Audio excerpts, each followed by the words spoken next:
আসসালামু আলাইকুম।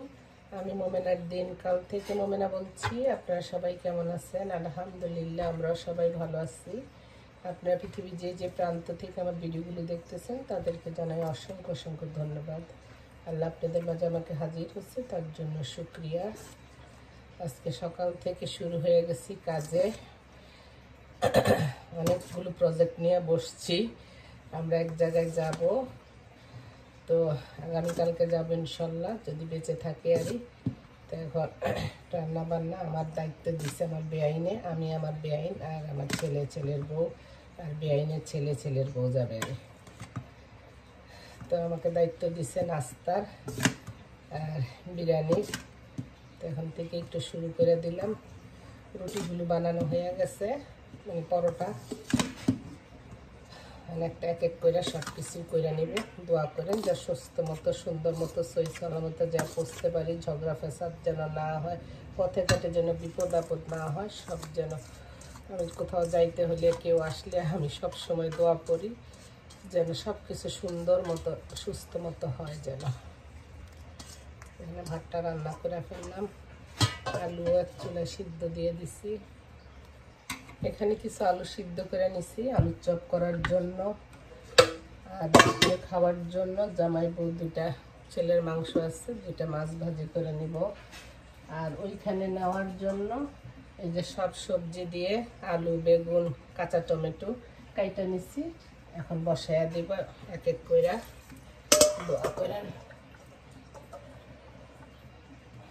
কিছু দেখাইতে গেলে ভিডিও বড় হয়ে যায়, আমি সুন্দর মতো কাটতে কুটতে পারি না। কাটতে গেলে একটা কাটতে যায় আরেকটা কেটে ফেলি। আলুর চপ বানাইলে আলুটার সাথে সাথেই আপনার ম্যাশ করতে হয়।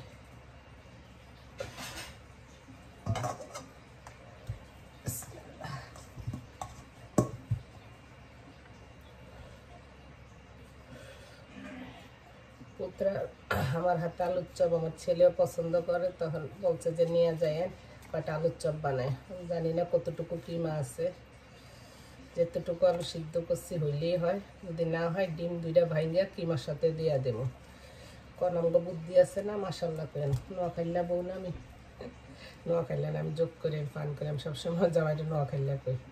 আমাদের ডিস্ট্রিক্ট হইল চাঁদপুর, থাকি আমেরিকার একটা ছোট্ট স্টেট, ছোট্ট না পেনসিলভেনিয়াতে। আগে নিউ ইয়র্কে ছিলাম। যাই হোক, আল্লাহ যখন যা রিজিকে যে জায়গাটা রাখবে, যতটুকু খাওয়ার সে ততটুকুই খাবে।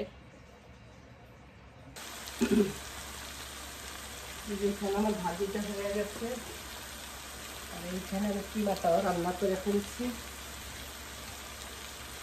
ধনিয়া পাতা দিয়ে, বিলাতি ধনিয়া পাতা, ভালো একটা সুগন্ধ আসবে।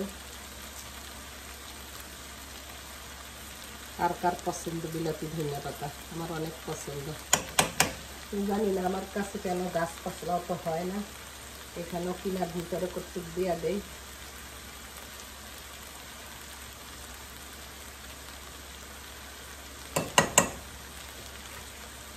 আজকে আমি কাজ করতেছি 4-5 হাত থাকে না, ওই হাতের মতো।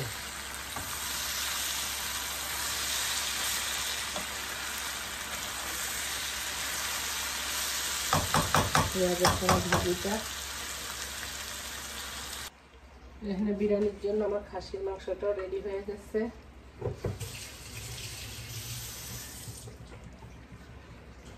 একটু কাঁচামরিচ দিয়ে দিই। এটা টক দই, আমি এটা রেসিপি দেখাইতে পারতে নাই, এত তাড়াতাড়ি করতেছি গো বোন। এর মধ্যে জামাই বাসায়, তো জামাই বাসায় থাকলে কাজে মনে বরকত দেয় না। ওদেরকে নাস্তা নুস্তা দেওয়া, এই তো জয়ফল, জয়ত্রী, আপনার টক দই, বেরেস্তা এগুলি দিয়া মাখায়া বসাইছি আর। ওইখানে যায় মাংসটা এখন ইয়ে করে নিলাম, রান্না করে নিলাম। ওইখানে যায় পোলাও চাল নিয়ে যাব, ওইখানে যায় রান্না করবারে।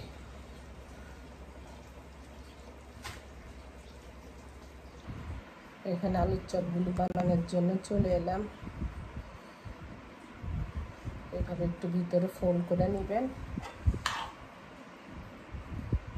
এবার কিমাগুলোরে এত মিহি করে ফেলছে, কিমা একটু শক্ত শক্ত, মানে একটু বড় বড় দানা থাকলে তাইলে খাইলে দাঁতের কামড়ে পড়লে ভালো লাগে। এগুলি এত গুঁড়া করে ফেলছে, বেটা করে কইয়া দিছি। তারপর একটু হাতে তেল নিয়ে এটার একটা শেপ দিবেন সুন্দর করে।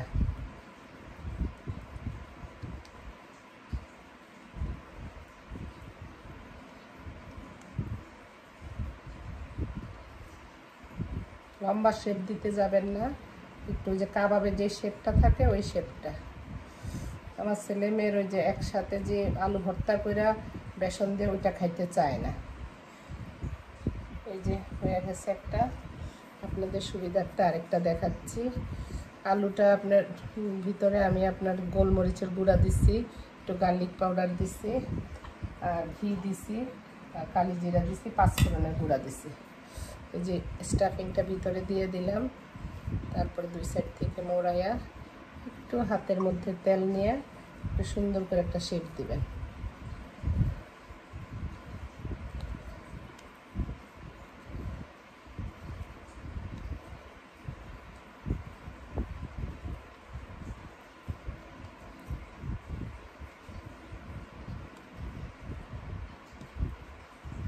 এই যে হয়ে গেছে। এখন আপনি এই যে ডিমের কোটের মধ্যে চুবাইলেন। আমি এখানে দুইটা ডিম ফেটে নিচ্ছি। তারপর এটা উঠাইয়া এটা ডিপ করবো, তো কালকে সকালে ভোরে চলে যাব। আপনাদের দেখানোর জন্য আমি একটু দেখাচ্ছি। তারপর এটা কোট করে নেবেন। এই যে হয়ে গেল। এরকম ভাবে আমি সবগুলোই করে নিব।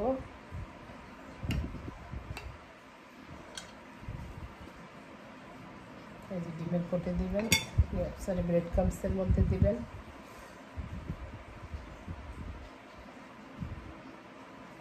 এই যে হয়ে গেল আরেকটা। এভাবে করে আমি সবগুলো বানিয়ে নিব। আলুর চপগুলো বানানো হয়ে গেছে। এখন মাছ ভাজতে চলে আসলাম। মাছগুলোর মধ্যে আমি লবণ হলুদ মাখায়া রেখে গেছি। বিসমিল্লাহির রহমানির রহিম। একটা সরপুরি মাছ আর একটা হলো মুরগি মাছ এই দেশের।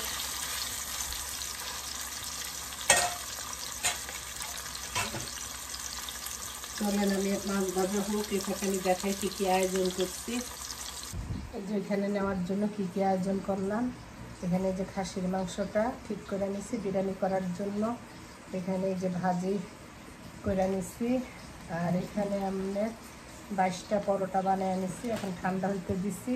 এখানে একটু সুজির হালুয়া করে নিলাম। আর বিকালে খাওয়ার জন্য ডাল ব্লেন্ড করে সব কিছু দিয়া টিয়া রেডি করে রাখছি। আর এই হলো আপনারা আলুর চপ বানাইলাম, সে আলুর চপ। এগুলো এখন ঠান্ডা হইলে সব ফ্রিজ করবো। আর এই দেখেন একজন একটা লাউ দিয়া গেছে। এখন এই যে দেখেন লাউটা দেখছেন, লাউ তো সাথে সাথে রান্নায় ভালো। সময় কই, কত কিছুই তো মনে করেন। আপনি মনে করেন যে এই জিনিসগুলো 22টা পরোটা বানানো মানে তো ইজি না, সব কিছুই কঠিন। এই ভাজিগুলো কাটতে উঠতো একদিন যায়, গরমে দেওয়া তো মন চাই তার অনেক কিছুই করতে। দেখা যাক আর কি করতে পারি। তো যাই আমি নাস্তা করি, গোসল গাও ধুই। আর আগামী যে মুনা কনভেনশনে আমি কি কিনছি একটু শেয়ার করবো আপনাদের মাঝে। আমি মুনা কনভেনশন থেকে ওই দিন কি কি কিনলাম তা আজকে আপনাদের মাঝে শেয়ার করলাম। আমি একটা কাপ্তান সেট নিচ্ছি, আর এখানে একটা কালো 3 পিস, আর এটা আমার ছেলের বউর জন্য নিচ্ছি। একটা ভিটামিন নিচ্ছি ট্যাবলেট, আর তারপরে দুটা কানটুপি নিচ্ছি, একটা হাতের ব্রেসলেট। এই কয়টাই আমি ওইখান থেকে মুনা কনভেনশন থেকে কিনছি। কিনতে তো দোকানে গেলেই সব কিছু কিনতে মন চায়। আসলে আমি অনেক কাপড় চোপড় আছে তো সেই জন্য কিনি নাই। যেটা একদম মানে একটু ভালো লাগছে বেশি আমার কাছে, আমার বাজেট অনুযায়ী সেই কয়টাই জিনিস কিনলাম। আরে কেমন হয়েছে যখন পরমু তখন দেখেন। সিম্পল, অত দামি না, বাট বোর্ডটা একটু দাম দিয়ে কিনছি। বোর সামনে বার্থডে আছে সেই উপলক্ষে। জানায়েন কমেন্টে কেমন হয়েছে, পড়লে তো দেখবেনই। এখানে আমার মাছ ভাজিটাও হয়ে গেছে, একটু কাঁচামরিচ খাইরা দিই। গরম কারে কয় আজকে 2 দিন ধরে অসহ্য গরম, সহ্য করা যায় না। পৃথিবীতে কেউ কোনো সময় মায়া দেখায় বেরোবে। আমি গেলাম আলুর চাপগুলি বানাইছি, 2টা ছোটো পোলারে বাচ্চা দিয়ে দিয়ে কাজের ভিতরে নেই। হ্যাঁ তুমি কি জানো এখন গরমে দিয়া এই খাইব? তো ঠিক আছে আপুরা, ভালো থাকেন, সুস্থ থাকেন। ইনশাল্লাহ নেক্সট ভিডিওতে দেখা হবে, কথা হবে ওইখানে গেলে। আল্লাহ হাফেজ, আসসালামু আলাইকুম। আজকে কোনো রেসিপি শেয়ার করতে পারি নাই, যাই করছি তাই একটু ক্লিপ আপনাদের মাঝে তুলে ধরছি। যদি ভালো লাগে আমার পাশে থাকেন, সাপোর্ট করেন। ওকে, আল্লাহ হাফেজ, আসসালামু আলাইকুম।